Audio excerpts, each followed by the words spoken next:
आठवें निज़ाम मुकर्रम जहाँ बहादुर को चाशुंबे के रोज बाद नमाज असर मक्का मस्जिद के सहन में वाक़ आसिफ जाही खबरों में सुपुर्द खाक किया जाएगा। ट्रस्टी मुकर्रम जहाँ trust M A Faiz Khan ने बताया कि मैयत मंगल की शाम तकरीबन 5 बजे इस्तांबुल तुर्की से चार्टर्ड फ्लाइट से राजीव गांधी इंटरनेशनल एयरपोर्ट शमशाबाद पहुंचेगी और वहां से उसे चौमहला पैलेस मुंतकिल किया जाएगा। फैज खान ने बताया कि मैयत को चौमहला पैलेस में रखा जाएगा और खानदान के अफराद, निज़ाम खानदान से जुड़े मुख्तलिफ ट्रस्टियों और इदारों से जुड़े लोगों को मंगल की शाम 7:45 बजे से 9 बजे के दरमियान आखिरी दीदार करने की इजाज़त होगी। अगले दिन आम लोग चौमहला पैलेस पहुंचकर सुबह 8 बजे से दोपहर 1 बजे के दरमियान आखिरी दीदार कर सकते हैं। चाशुंबे को सपहर तकरीबन 3:30 बजे जुलूस जनाजा चौमहला पैलेस से तारीखी मक्का मस्जिद तक जाएगा। नमाज असर के बाद नमाज जनाजा अदा की जाएगी और मैयत को उनके वालिद मीर मोहम्मद अली खान आजम शाह बहादुर और सातवें निज़ाम के बड़े फर्जंद मीर उस्मान अली खान की खबर के पास सुपुर्द खाक किया जाएगा। मुकर्रम जहाँ हफ्ते की शब इस्तांबुल में इंतकाल कर गए थे। वो करीब 90 बरस के थे। पीर को रियासती हुकूमत के कई आला अहदेदार बशमूल मुशीर बराए हुकूमत बराए अक़लियती उमूर A K. Khan, additional commissioner Vikram Singh Maan और दीगर अहदेदारों ने चौमहला पैलेस और मक्का मस्जिद का दौरा किया और दोनों जगहों पर मुतवक्को इज्तिमा की सहूलत के लिए इंतजामात का जायजा लिया।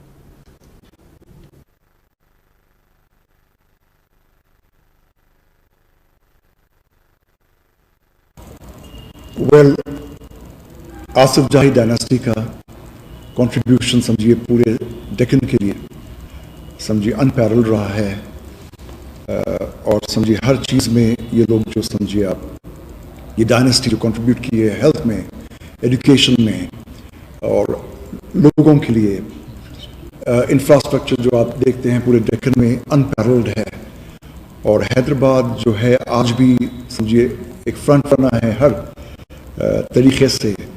और उसके अलावा वल्लाशान मुकर्रम जहाँ बहादुर समझिए आप 67 में जब कॉरोनेशन हुआ था उसके बाद से कई बार समझिए बाहर और हैदराबाद जाना आना चलता रहता था। पर उनकी वसीयत थी कि वो आखिरी जब उनकी आखिरी रेस्टिंग प्लेस उनके लोगों के दरमियान, उनके लोगों के बीच यहीं पे मक्का मस्जिद में हो। बहुत ज़्यादा लगाव था अपने लोगों से और अपने जगह से, अपने मुकाम से। तो उनकी वसीयत के हिसाब से उन्हें यहीं वापस लाया जा रहा है और वहीं पे तदफीन की जा रही है जो स्पॉट पे वो चाहते थे रहे और अपने लोगों पे के बीच रहे, अपने मुकाम पे रहे, अपने डेक्कन में रहे, अपने हिंदुस्तान में रहे। तो ये बड़ी चीज़ है और हम समझे काफ़ी शुक्रगुजार हैं कि हर वो शख्स जो समझिए आप कंट्रीब्यूट कर रहे हैं, एडमिनिस्ट्रेशन, हर डिपार्टमेंट, ताकि ये बहुत आसानी से और सुकून से समझिए ये चीज़ को हम कर सकें। और उनकी आखिरी ख्वाहिश, उनकी जो ख्वाहिश थी, ये हमेशा की ख्वाहिश थी, वो हम सब उनके हिसाब से पूरी कर सकें। कल दोपहर में चार्टर फ्लाइट में वल्लाशान मुकर्रम जहाँ बहादुर की मॉर्टल रिमेन्स के साथ उनके बड़े शहजादे एयर और सक्सेसर वल्लाशान प्रिंस अजमत जहाँ बहादुर साथ आएंगे। उनकी साहबजादी, उनकी शहजादी प्रिंसेस शहकार जानी साथ आएंगे। वो दोनों लेकर आ रहे हैं इस्तांबुल में, वो लोग वहीं पे है और साथ में आएंगे। और उनके दूसरे साहबजादे भी और साहबजादी प्रिंस नीलोफर भी आएंगे।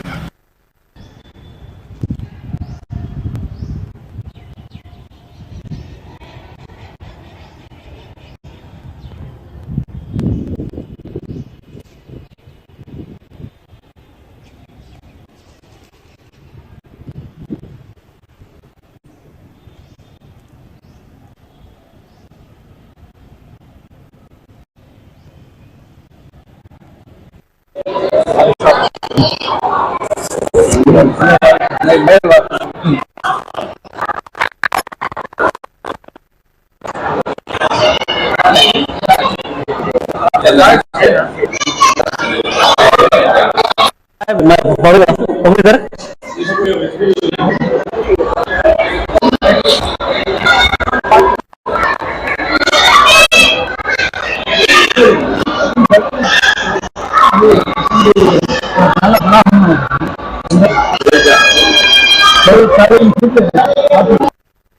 उनका मोटल रिमांड है वो कल चार्टर्ड फ्लाइट में इस्तांबुल से हैदराबाद शमशाबाद एयरपोर्ट पे आ रहे हैं और वहाँ से चौमल्ला पैलेस पे लेइंग इन स्टेट पे रख रहे हैं और आखिरी दीदार आम जनता के लिए 18 तारीख तो परसों सुबह 8 बजे से दोपहर 1 बजे तक अरेंजमेंट किया गया।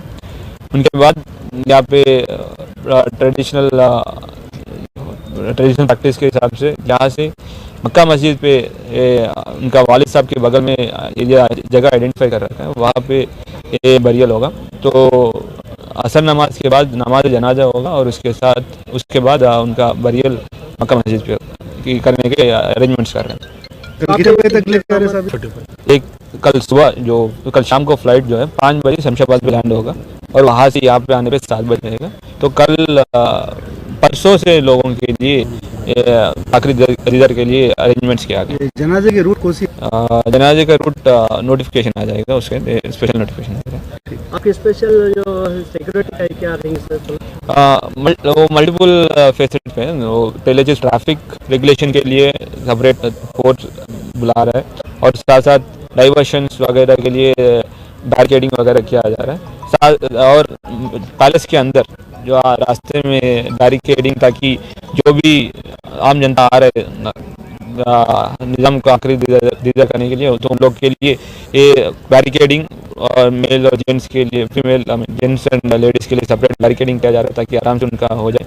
साथ साथ वीआईपी के लिए भी रास्ते के बनाने के लिए उनका सिक्योरिटी भी देते हुए उनका भी अरेंजमेंट्स किया गया और उसका रोप पार्टी वगैरह भी अरेंजमेंट किया गया। जैसे कि तो it has been declared state funeral जैसे डिक्लेयर कर चुका है। तो जितने भी पुलिस फॉर्मेलिटीज़ है उसके साथ साथ फॉर्मेलिटीज़ भी दिया जा रहा है।